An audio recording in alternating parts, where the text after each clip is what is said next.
안녕하세요. 저는 세정이고요. 오늘 제가 말씀드릴 내용은 자기를 사랑하는 방법, 다른 말로는 자존감을 올리는 방법입니다. 첫 번째 제가 설명드릴 내용은 자존감이라는 것은 선천적인 차이가 아주 큽니다. 가장 기본적으로 부모님의 영향을 많이 받죠. 어머니의 의식에서 많이 와요. 우리가 모태에 있을 때 부모님이 하던 생각들, 특히 어머니가 하던 생각들이 그대로 나에게 의식이 많이 옮겨옵니다. 그게 우리가 가장 기본 바탕이 되고, 다음으로 태어났을 때 부모님이 나를 어떻게 대해주셨는가, 나에게 충분한 사랑을 보여주셨는가, 그런 것들이 나의 자존감의 밑바탕이 됩니다. 사랑을 많이 받은 사람은 자기 안에 사랑이 많은 사람이 되고요.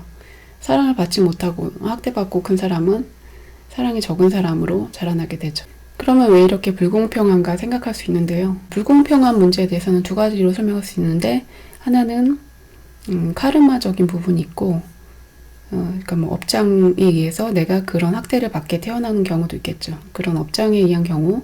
또 하나의 부분은 인생 공부의 난이도라는 측면이 있습니다. 우리가 태어나기 전에 나는 이런 공부를 하겠다라는 그런 계획을 짜고 오는데, 그때 나는 좀 더 어려운 공부를 하겠어 라고 선택을 한 사람은 좀 더 어려운 환경에서 태어나서 시련을 받고 살아가게 되는 것이죠.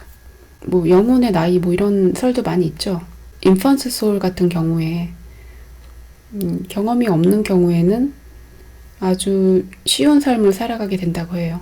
그런 경우, 또는 쉬어가는 삶을 살아가는 경우, 여러 윤회 중에서 좀 편안하게 살고자 하는 그런 삶도 있어요. 그리고 어떤 사람의 경우에는 이번 삶에서는 열심히 일하겠어, 이번에는 좀 더 힘든 일을 하면서 카르마도 많이 갖고 공부도 많이 하겠어, 그런 사람의 경우에는 좀 어려운 환경에서 태어날 수도 있는 거죠.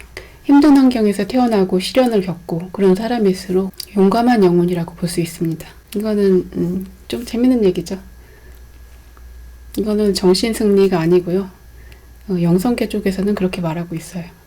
그리고 다음 얘기를 하기 앞서서 여러분이 아셔야 되는 부분인데, 종교라든지 종교의 가르침이라든지 어떤 영성계의 흐름, 세계 여러 지역의 그 수행자들의 그런 전통적으로 계속 이어져 내려온 개념이 있는데, 우리는 하나다라는 개념입니다. 모든 우주 만물은 하나로 연결되어 있다. 모든 존재의 의식은 하나로 연결되어 있다는 것이 그 깨달은 분들의 말씀입니다. 명상을 많이 해서 뭔가 어느 정도 깨달음을 얻는다는 그런 분들은 실제로 그런 상태를 체험한다고 하시죠. 근데 그거를 모든 사람이 다 체험할 수는 없잖아요. 그래서 개념적으로라도 알고 있으면 되고요. 저는 이론적인 부분을 설명드리는 거예요. 근데 이론적인 걸 안다고, 머리로 안다고 그게 되는 건 아닌데, 일단 머리로라도 알면 되는 거고요. 두 번째로 아셔야 될 것은, 의식의 세계에서는 주체와 객체의 구분이 없습니다. 즉 나와 너의 구분이 없고, 나의 생각, 너의 생각이 이렇게 칼처럼 나뉘어져 있는 게 아니에요. 즉 내가 너의 생각을 읽을 수도 있고, 네가 내 생각을 읽을 수도 있고, 그거는 여러분도 경험하시죠. 여러분이 누군가에 대해서 생각하면 그 사람에 대해서 뭔가가 떠오르는 게 있고, 서로가 마찬가지요. 의식의 세계는 서로 연결돼 있어서 우리가 아무리 멀리 있는 사람일지라도 서로 직관적으로 알 수 있는 부분이 있어요. 무의식의 세계에서는 주체와 객체의 구분이 없어요. 이거는 정말 중요한 내용인데, 여러 가지 설명에 다 쓸 수 있어요. 이것을 통해서 설명할 수 있는 중요한 얘기들이 아주 많이 있어요. 무의식의 세계에는 주체와 객체의 구분이 없습니다. 모든 의식은 하나로 연결되어 있고, 나와 너의 구분이 없어집니다. 의식의 세계에서는. 그렇기 때문에 우리가 보이는 이 현실 세계에서는 분명히 나의 몸과 너의 몸은 다르죠. 하지만 이런 의식의 세계에서는 하나로 연결되어 있다는 거예요. 그래서 내가 너에게 준 것이나 너가 나에게 준 것이나 결국엔 같다는 거예요. 내가 너에게 사랑을 준 것이나 네가 나에게 사랑을 준 것이나 똑같은 거예요. 네 가지가 있어요. 내가 나를 사랑하기, 너가 너를 사랑하기, 내가 너를 사랑하기, 너가 나를 사랑하기, 네 가지죠. 이렇게 두 사람 있다고 본다면, 그래서 이 네 가지가 서로 같은 거예요. 결국에는 자기 사랑이나 남을 사랑하는 것이나 동일하다는 것이죠. 이걸 알면은 자기 사랑은 해결이 돼요. 중요한 내용이죠. 먼저 간단하게 말씀드리면, 자기 사랑이 뭔지 잘 모르겠다는 분들은 남을 사랑하는 거를 많이 실천해 보시면 자기 사랑을 알 수 있게 돼요. 그 원리가 어떻게 되는지 설명해 드릴게요. 그리고 또 이런 원리도 있죠. 세상의 모든 힘은 쌍방향으로 작용한다. 이거는 과학 시간에 배우죠. 과학 시간에 전자기력, 중력, 핵력 뭐 이런 것들이 다 쌍방향이에요. 여기서만 잡아당길 수가 없어. 여기서 잡아당기면 여기서도 잡아당기고, 여기서 밀면 여기서도 밀게 되고, 뭐 인력이든 반발력이든 항상 쌍방향으로 작용하게 돼 있어요.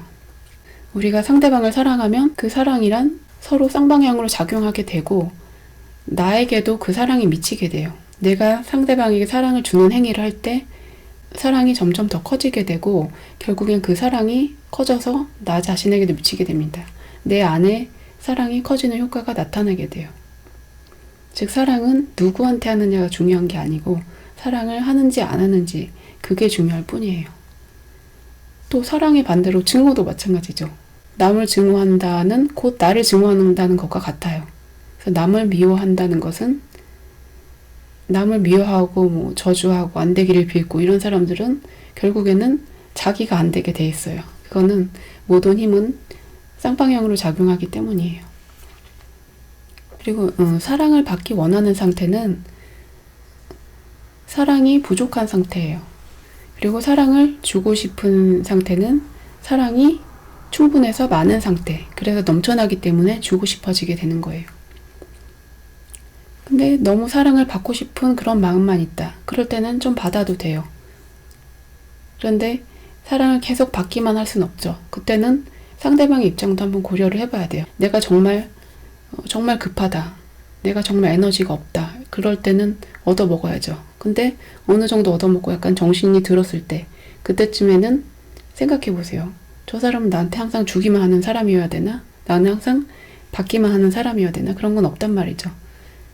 서로가 마찬가지예요. 그 사람도 언젠가 지치게 돼 있어. 항상 나에게 사랑 강요하면 그 사람은 지치게 돼 있어요. 사랑은 쌍방향으로 주고받아야지 되는 거죠. 그래서 사랑을 달라고만 요구해서는 안 되고, 내가 먼저 주려는 노력을 해야 되는 거죠. 사랑이라는 것은 하면 할수록 능력이 커지게 됩니다.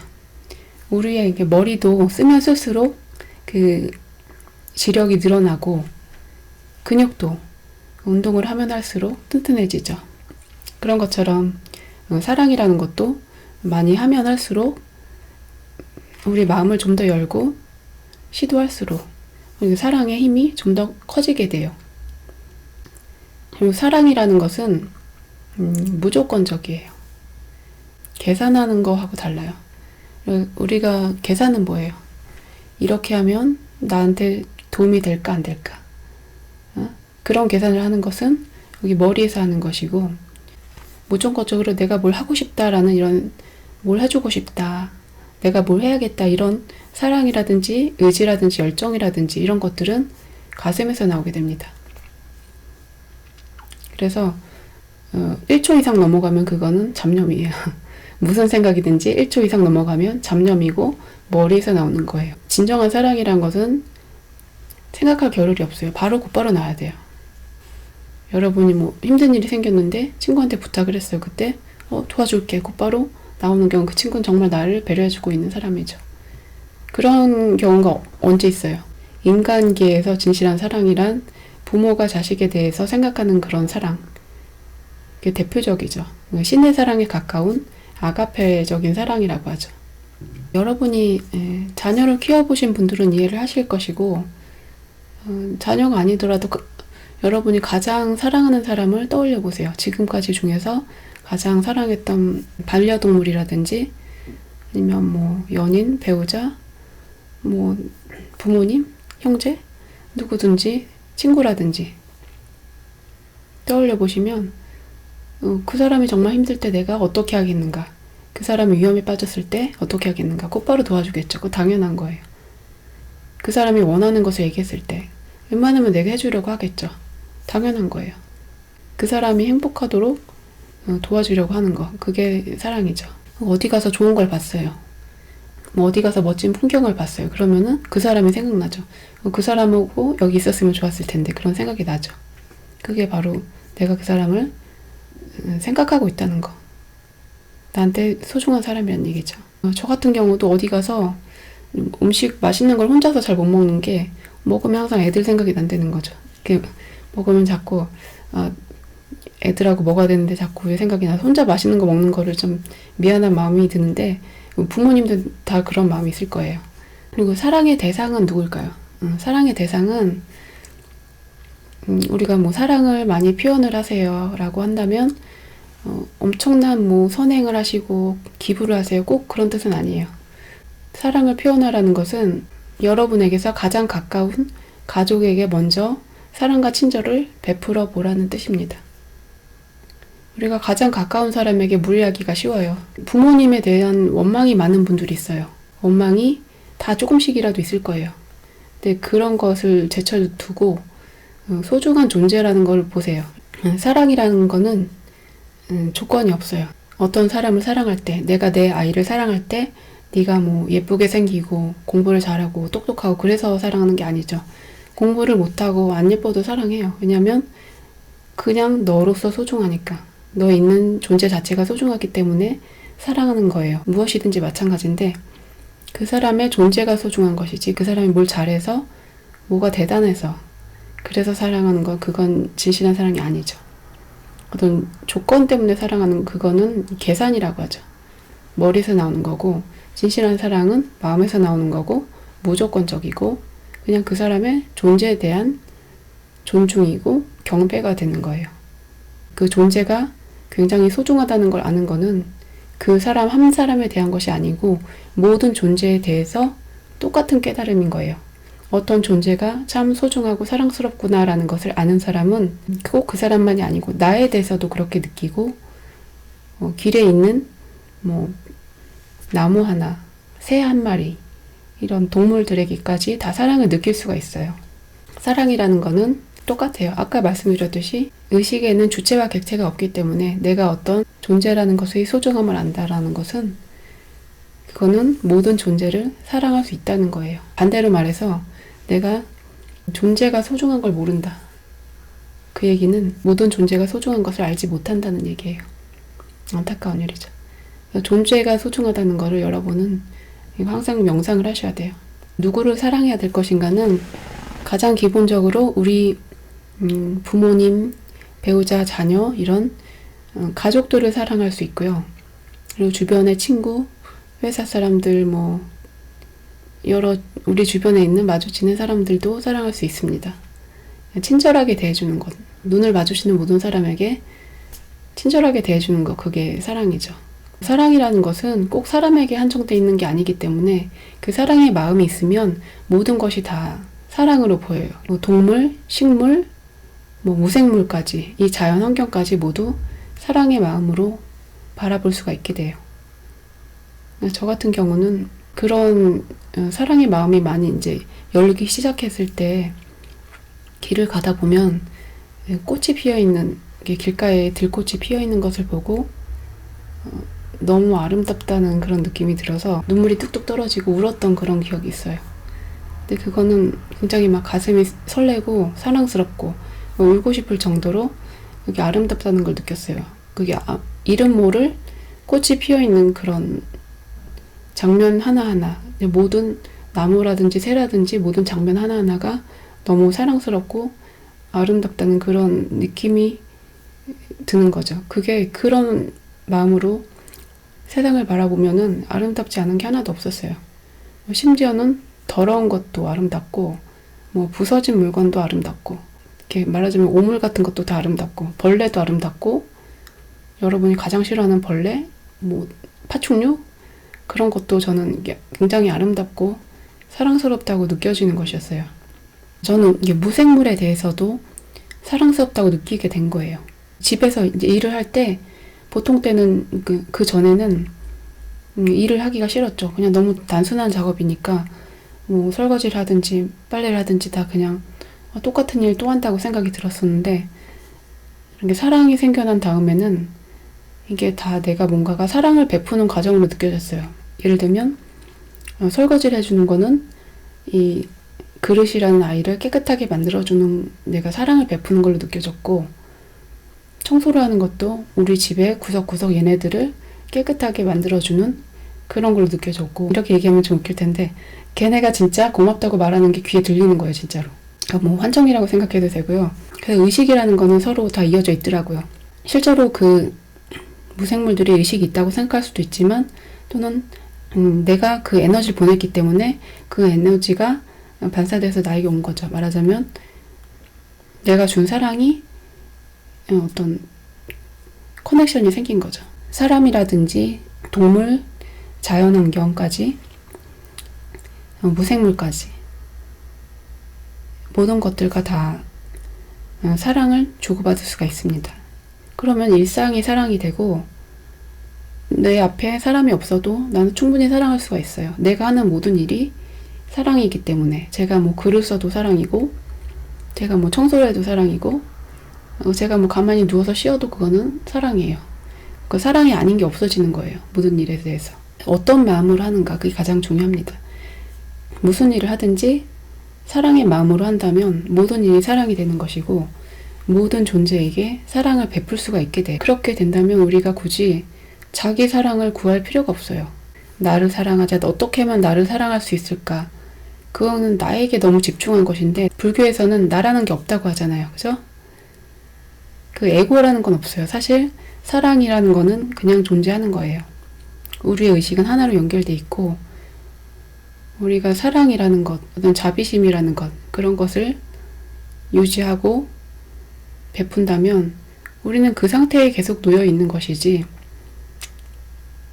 우리가 굳이 나를 사랑하려고 어떻게 인의를 가할 필요가 없게 됩니다.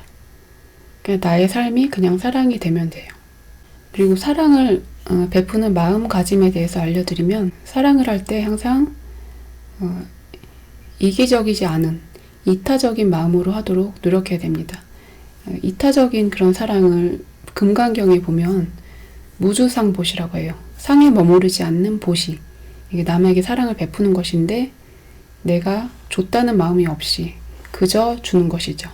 내가 너한테 뭐 해줬어 이런 생색내는 게 아니고, 내가 너에게 진짜 해주고 싶어서 해주는 거니까 네가 그걸 알아주든지 말든지 상관이 없어.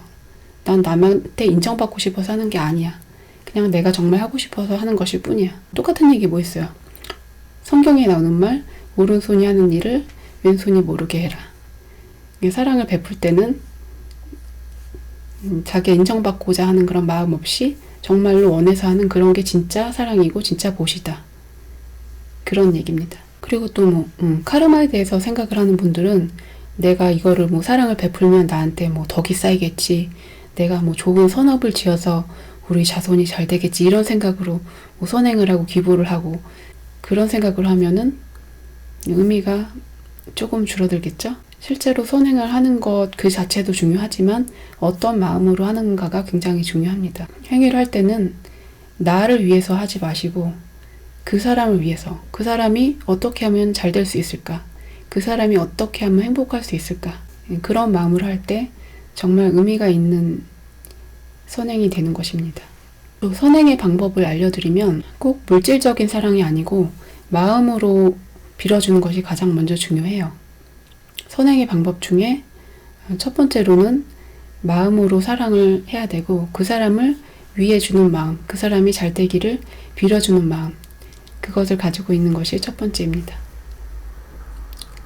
그런 마음을 가지고 있다면 뭐 실제로 어떤 행동을 해주는가, 그거는 당연하게 따라오겠죠. 말하자면 진심이 없이 몸으로만 하지 말라는 거죠. 항상 진심이 먼저 있어야 되고, 그 진실한 사랑을 표현을 하게 되는 것입니다. 아까 사랑이란 쌍방향이라고, 모든 일은 쌍방향이라고 했죠. 상대방이 잘 되기를 빌어주는 마음을 가진 분들은 그 마음이 다시 나에게 돌아오게 돼요. 그 에너지가 나한테 오기 때문에 결국에는 내가 풍요롭게 돼요. 반대로 사람들 사이에 비교하고 뭔가 질투하고 잘된 사람은 싫어하고, 이런 사람들은 아무리 잘 돼도 한계가 있고요. 그런 사람들은 결국에는 자기에게 부정적인 에너지를 끌어당기게 되는 거죠. 자기가 지은 생각이 그대로 자신의 인생에 나타나는 거예요. 그래서 저 사람은 잘못됐으면 좋겠어. 이런 막 저주를 하는 사람이 있다면 그게 꼭 자신의 인생이 되는 거예요. 즉 남에 대해서 하는 생각이 꼭 자신의 인생이 되는 거예요. 남에 대한 비난, 남에 대한 저주 또는 남에 대한 사랑 뭘 하든지 다 그것이 곧 자기 인생이 되는 것입니다. 꼭 기억하세요.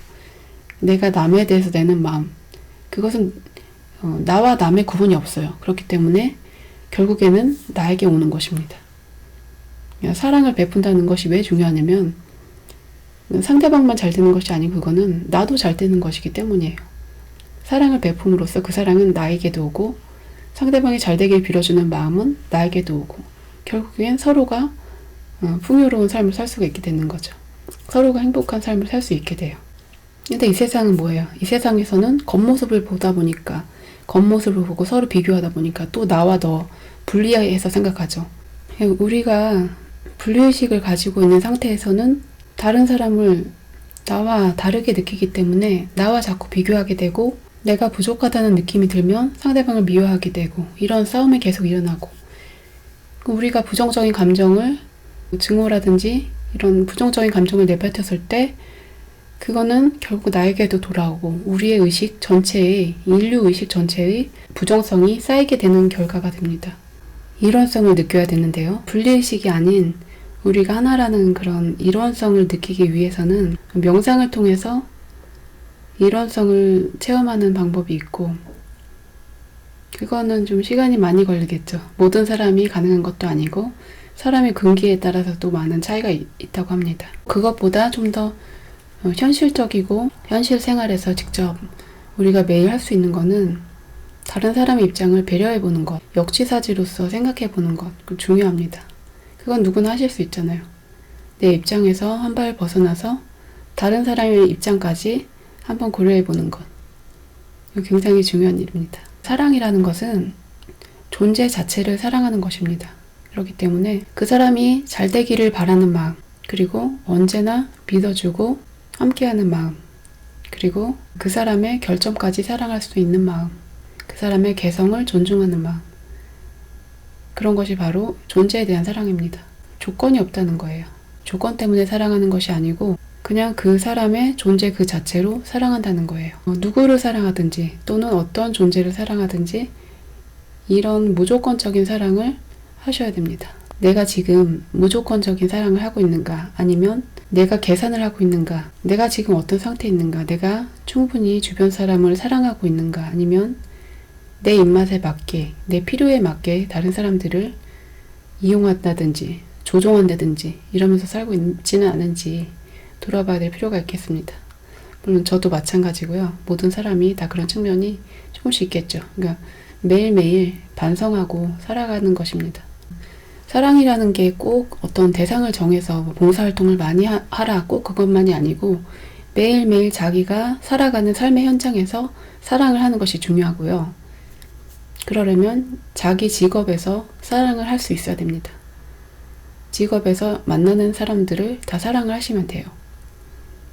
가령 선생님이라면 아이들을 사랑하면서 사랑의 마음으로 가르치시면 되겠고, 아픈 사람을 고쳐주는 그런 직업이라면 환자들을 사랑하는 마음으로 진료를 하면 되겠죠. 장사를 하는 경우, 사업을 하는 경우에는 고객이 잘 되기를 바라는 마음, 고객이 행복하기를 바라는 마음, 정말 그런 마음이 있다면 그 사장님은 정말 잘 되실 거예요. 분명하죠. 예를 들면 음식점이 있다고 생각해 보세요. 음식점이 있는데 사람 들어오면은 저 손님이 그냥 얼마로 보여요. 한 테이블 얼마네, 몇 테이블이 얼마 나오겠네, 이렇게 사람이 돈으로 보이면은 아무리 돈을 많이 벌어도 그 사람의 인생을 공모할 것이고, 그런 자세로 장사를 하는 사람은 사실 오래 가지 않을 거라고 저는 생각해요.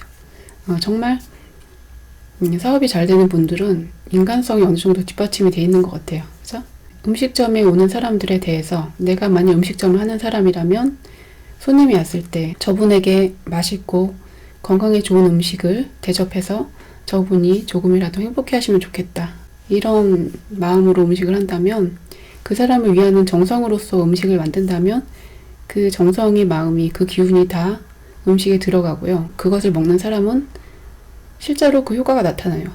음식점 사장님이 정말 고객이 잘 되기를 바라는 마음으로 음식을 만드셨을 때 정말 그런 효과가 나게 되고, 그리고 손님들도 그것을 분명히 알아차리게 돼요. 자기는 모르더라도 이제 무의식상에서 우리는 다 그걸 느끼기 때문에 그 사랑을 서로 주고받게 되고, 결국에는 그 사장님은 돌아오는 사랑을 통해서 번영할 수 있게 되는 것입니다. 내가 사랑을 먼저 베풀었을 때 그 사랑은 나에게 돌아오고 서로가 주고받고 선순환을 하게 되는 것입니다.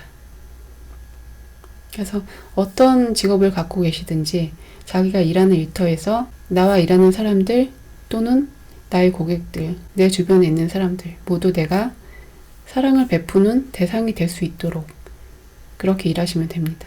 말은 쉬운데 이게 실천을 하는 게 어렵죠. 그 사람이 그게 그래야지 하면서도 습관이 있기 때문에 조금 지나면 잊어버려요.